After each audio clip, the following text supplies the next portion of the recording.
മഹിജിയുടെ വയറിന് ക്ഷതമേറ്റിട്ടുണ്ടെന്നും ഈ പരിക്ക് ഗുരുതരമല്ലെങ്കിലും ചുരുങ്ങിയത് 10 ദിവസമെങ്കിലും വിശ്രമം വേണമെന്നുമാണ് ഡോക്ടർമാരുടെ നിലപാട്. ഇതോടെ പോലീസ് അതിക്രമത്തിൽ മഹിജിക്ക് പരിക്കേറ്റിട്ടില്ലെന്ന സർക്കാർ വാദം പൊളിയുകയാണ്. ഇവരെ ഉടൻ ഡിസ്ചാർജ് ചെയ്യില്ലെന്നും ഡോക്ടർമാർ അറിയിച്ചു.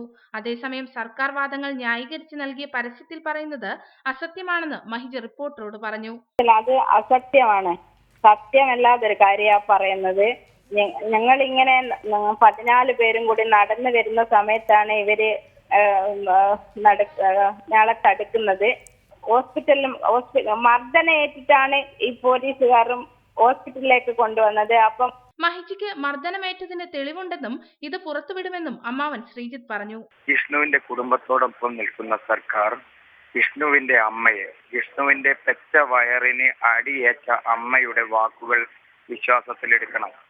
അത് വിശ്വാസത്തിലെടുക്കാതെ ഇന്ന് പത്രത്തിൽ നൽകിയ പരസ്യം വളരെയേറെ വസ്തുതാവിരുദ്ധമാണ്. വസ്തുതയ്ക്ക് വിരുദ്ധമായ ഒരു പരസ്യം നൽകിയത് കണ്ടപ്പോൾ വളരെയേറെ വേദനയാണ് ഞങ്ങൾക്ക് തോന്നിയിട്ടുള്ളത്. ഇരുവരും ആശുപത്രിയിൽ നിരാഹാരം തുടരുകയാണ്. വിവിധ സംഘടനകൾ മഹിജിക്ക് അഭിവാദ്യമർപ്പിച്ച് ആശുപത്രിയിലേക്ക് എത്തുന്നുണ്ട്. റിപ്പോർട്ടർ, തിരുവനന്തപുരം.